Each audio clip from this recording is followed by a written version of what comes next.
I never imagined that my life would become such a complex web of emotions and secrets. My name is Logan, and I'm a college student in the throes of writing my thesis. The process has been grueling, long nights spent poring over books, writing, and rewriting, with stress constantly looming over me.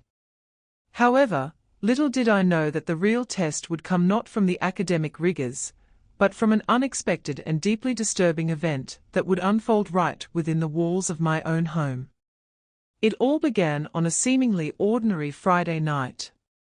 After days of burning the midnight oil, I finally dragged myself home, completely worn out and desperate for some sleep.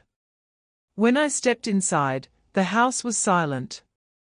The warm, inviting glow from the kitchen light spilled into the hallway, casting long, eerie shadows. "Logan, is that you?" my stepmother, Evelyn, called out from the kitchen, shattering the stillness. "Yeah, it's me," I mumbled back, my voice hoarse with exhaustion, as I made my way into the kitchen. Evelyn was standing by the stove, stirring something that smelled delicious. My father, Thomas, was seated at the table, engrossed in his newspaper as usual. He peered over his reading glasses and remarked, "You look beat." I managed a sleepy grin and ran a hand through my disheveled hair. "I'm really struggling with this thesis," I groaned. Evelyn glanced away from the stove, her face etched with concern. "Have you been eating properly? You look pale." I nodded, but my stomach growled loudly in protest. Evelyn chuckled softly. "Sit down. Supper is almost ready." "I appreciate it, but I think I'll just go to bed." "I'm utterly exhausted," I said, shaking my head. "Are you sure?" Evelyn inquired, her brow furrowed with worry. "You should eat something." "I'm sure," I replied, backing towards the stairs. "Good night then." I heard them both call out as I trudged up the stairs to my room. The moment I collapsed onto my bed, sleep engulfed me instantly. I'm not sure how much time had passed before I became aware of a presence in my room. In my half-asleep state, I tried to convince myself that it was just a strange dream. But then, I felt someone was gently stroking my hand. My tired mind strained to make sense of what was happening. I felt my shirt being slowly lifted, and something cold touched my skin. The shock jolted my body, but I was so exhausted and desperate for sleep that I couldn't force myself to open my eyes or move. What ensued next still feels like a surreal nightmare, a moment frozen in time that I will never be able to forget. A hand began to caress me in a way that was completely inappropriate for a family member. My body responded instinctively, despite the confusion and dread that filled my mind. My thoughts were racing. What was going on? Was this real? Was I dreaming? I wanted to speak up, to demand an explanation, but I couldn't. The weight of exhaustion held me captive. Part of me prayed that it was all just a vivid, unpleasant dream, but the touch, the sensations were too vivid and intense to be anything but reality. It continued, growing more intimate with each passing second. My heart pounded in my chest, and to my horror, my body betrayed me. I was reacting to the contact, even as my mind screamed that it was wrong. It stopped just as I felt I couldn't bear it any longer. Just as I was about to summon the strength to get up and confront whatever was happening, I heard faint footsteps fading into the distance. Silence filled the room, and my heart thundered in my ears. My mind was a whirlwind of questions. What had just happened? Who had been in my room? I wanted to get up and investigate, but my body was still too heavy from fatigue. Before I knew it, I had fallen back into a deeply troubled sleep. When I awoke the next morning, the events of the previous night seemed like a hazy, distant memory, like a haunting apparition. Had it really happened, or had my stressed-out mind conjured up a bizarre fantasy? My stomach churned as I stumbled downstairs, still sleepy and disoriented. The aroma of fresh coffee and bacon wafted through the air, leading me to the kitchen where Evelyn was busy at the stove. "Good morning, sleepyhead," she greeted me with a charming smile. "You must have really needed the rest. How do you feel?" I stared at her for a long moment, searching for any sign that things had changed between us, but she seemed completely normal, humming as she flipped pancakes on the griddle, as if nothing had occurred. "I'm okay," I said softly, my voice cautious. "Where's Dad?" "Oh, he had an early appointment with a client," Evelyn explained, placing a plate of food in front of me. "Eat up. You'll need your strength for all that studying." But despite her nonchalant demeanor, I couldn't shake the feeling that something was very wrong. Evelyn bustled around the kitchen, chatting about her plans for the day, but I barely heard her. My thoughts were consumed by the events of the previous night. Had it actually happened? And if it had, was Evelyn the one who had entered my room? I didn't want to ask. What would I do if it was true? Would it be a mistake to bring this up? The idea of accusing my stepmother of something so wrong made my stomach turn. I quickly finished my meal, thanked Evelyn, and made my way back to my room. Sitting at my computer, I tried to focus on my thesis, but the memories of those touches, whether real or imagined, kept intruding on my thoughts. The next 3 days passed in a blur, as I struggled to balance my academic work with the internal turmoil.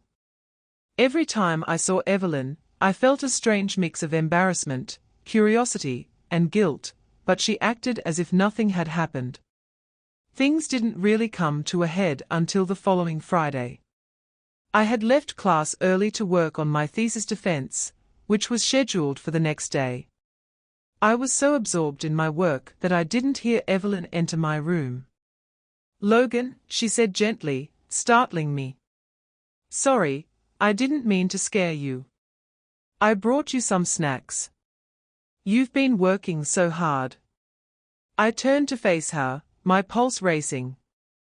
She was standing there with a tray of cookies, smiling as usual, but something in her eyes seemed off. Or was I just imagining it? "Thank you," I replied, my voice shaking as I took the tray from her. Instead of leaving, Evelyn perched on the side of my bed. "How's the thesis going?" she asked, her voice soft.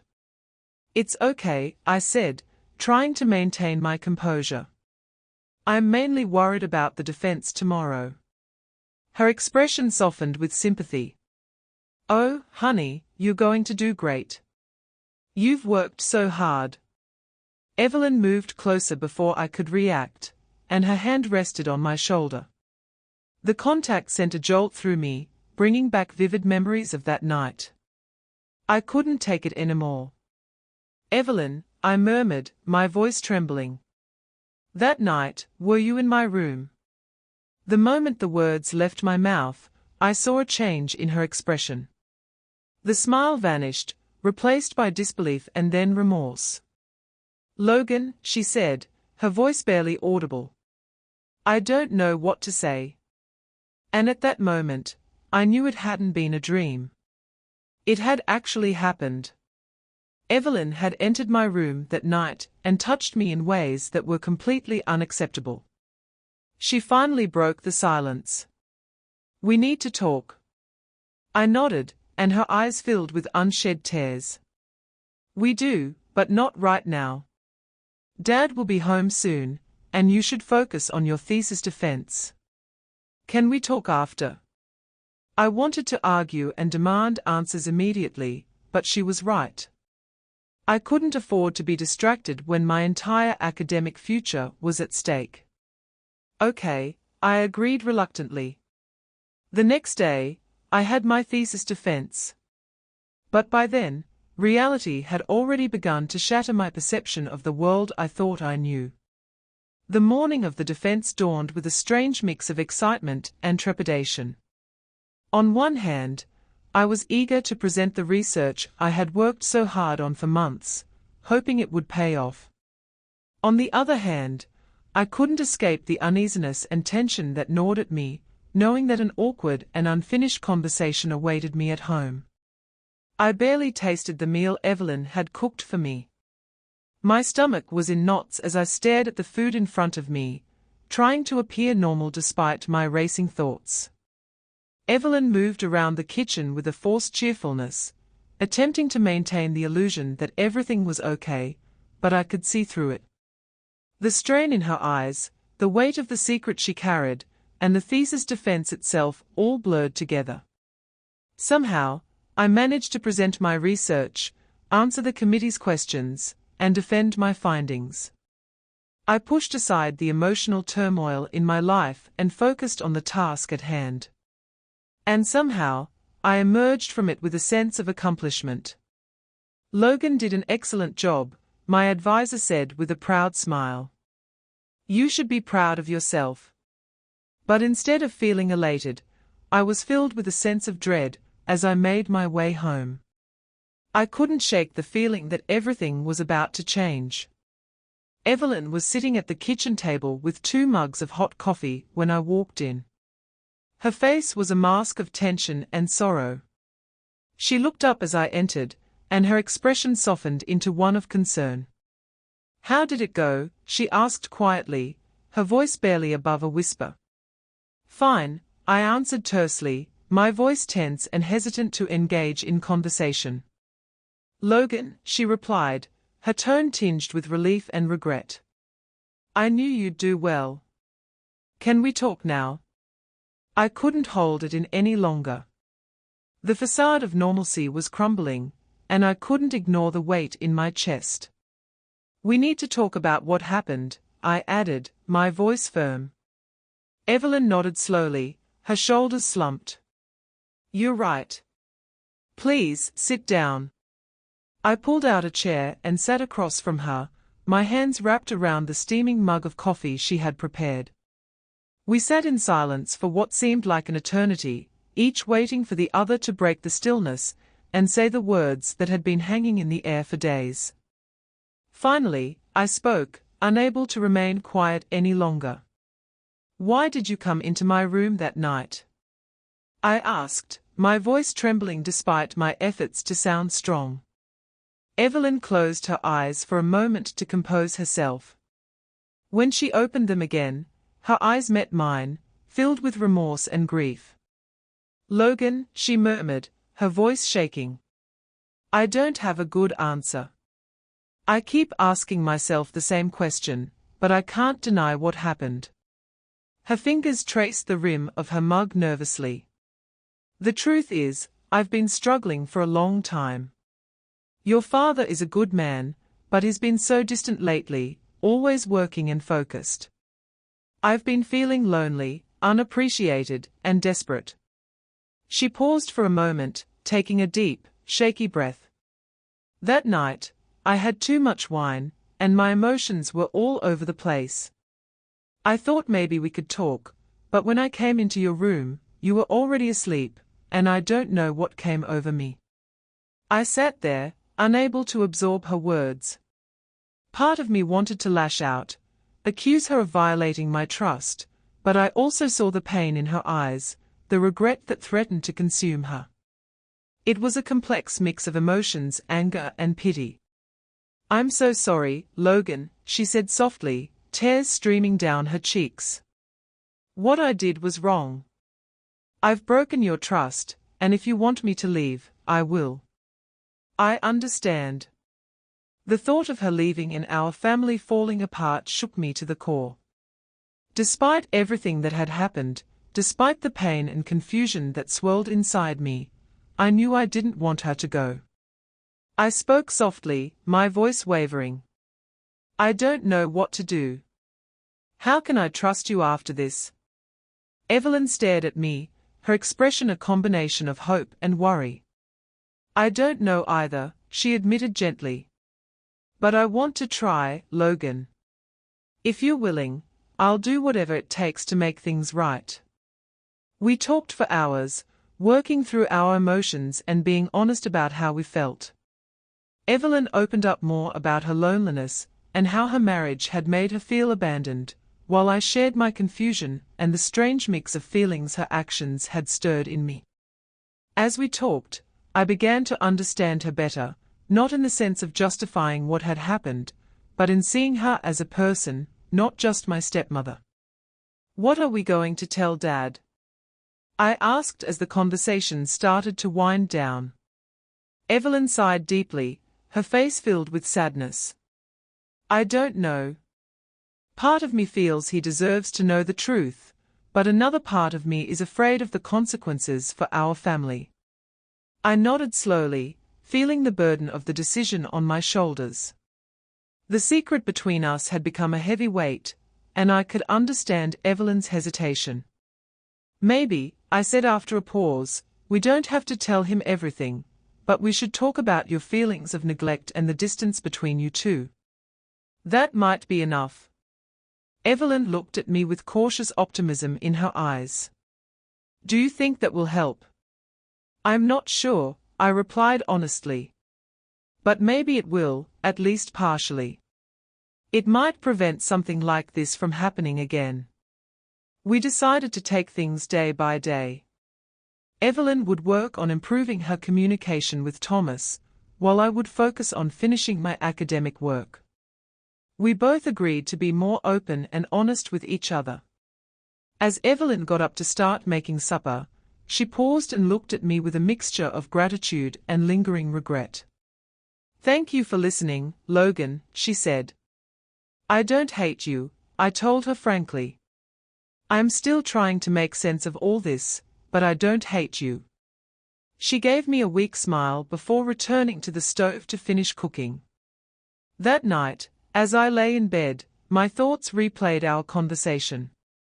I felt a strange mix of emotional relief from finally talking about it and continued confusion about my own feelings. I couldn't shake the sense of shame for agreeing to keep part of what had happened a secret. The following weeks were filled with a sense of unease. Evelyn and I were hyper-aware of each other, keeping a polite distance and unsure how to act.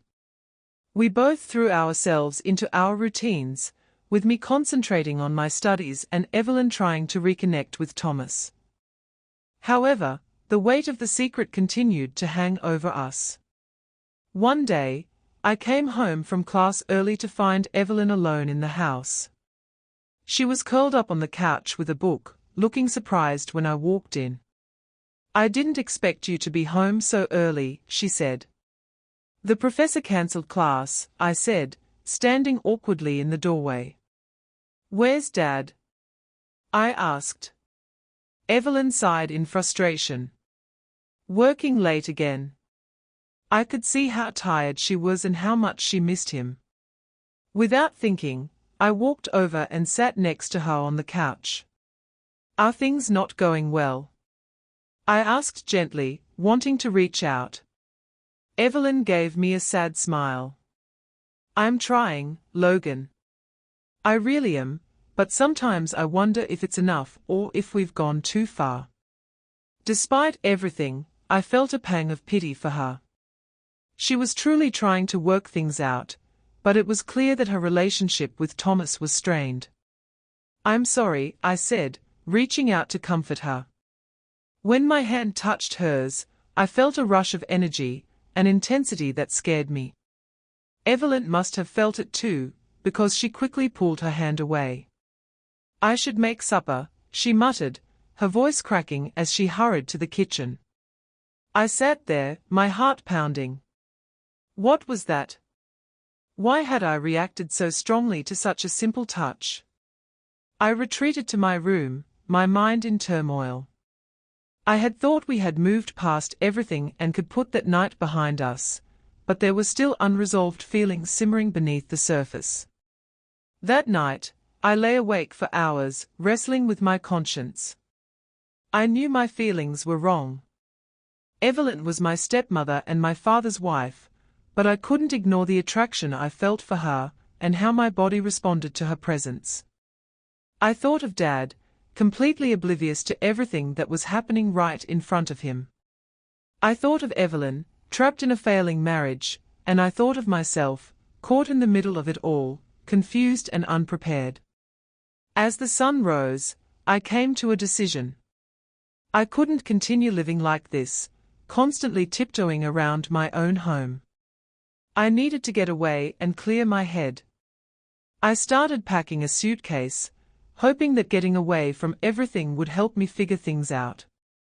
I could stay with a friend and finish my remaining classes. As I zipped up my backpack, I heard movement in the hallway. Evelyn was up, presumably starting her morning routine. I took a deep breath, bracing myself for the difficult conversation that lay ahead. I had to tell her I was leaving and explain why. It wouldn't be easy, but it was necessary. After one last look around my room, I opened the door, ready to face whatever came next. Little did I know that the most painful part of my journey was still to come. As I walked into the hallway, backpack slung over my shoulder, I almost collided with Evelyn. She was walking to the kitchen, still in her robe, her hair tousled from sleep. When she saw me, her eyes widened as she noticed my packed luggage and the determined look on my face. "Logan," she said, her voice tense and concerned. "What's going on?" I took a deep breath, preparing myself to speak. "I'm leaving," I said, my voice firm despite the emotion surging through me. "I think it's better if I stay with a friend for a while." Evelyn's face fell, a mixture of understanding and despair washing over her. "Logan," she said gently. "Is this because of yesterday? Because of us?" I nodded, unable to meet her gaze. "It's not just yesterday. It's everything. I can't keep pretending everything is normal when it isn't. I need some space to think things through." She reached out as if to grab my arm, but her hand dropped limply to her side.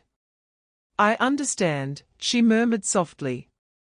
"But can we talk about this first? Dad will be crushed if you leave without an explanation." In my haste to leave, I hadn't considered how much this would hurt Dad. The weight of it all suddenly hit me. I hesitated for a moment, torn between my need to get away and the realization of the pain my departure would cause. I don't know," I stammered. "I just need some time." Evelyn looked at me, her eyes pleading. "Please, Logan. Let's just sit down and talk for a little while. We can figure something out." I could see the desperation in her eyes, and part of me wanted to stay and try to work things out with her. But the other part of me was so confused and overwhelmed that I didn't think I could handle it. "Okay," I finally said, reluctantly setting my backpack down. We walked back into the living room and sat down on the couch. The silence between us was heavy, each of us lost in our own thoughts. I didn't know where to begin, and I could tell Evelyn was struggling too. "Logan," she said after a long pause. "I know I've made a huge mess of things. But I don't want to lose you or this family. I love your father, and I care about you too. I just don't know how to fix this." I looked at her, seeing the sincerity in her eyes. "I don't know either," I admitted. "I feel so confused. I don't know how to feel about you, about what happened. And I don't know how to face Dad." Evelyn reached out and took my hand, and this time I didn't pull away. "We'll figure it out together," she said. "We'll find a way to tell Dad the truth, or at least part of it. And we'll work on our relationships, all of us. But please, don't leave like this. Give us a chance to make things right." I nodded, feeling a glimmer of hope. Maybe we could find a way through this. Over the next few days, Evelyn and I had several more conversations. We talked about how to approach Dad, what to say, and how to handle the aftermath. It was a difficult and emotional process, but it also brought us closer together in a strange way. We were both facing the consequences of our actions and trying to find a way to move forward.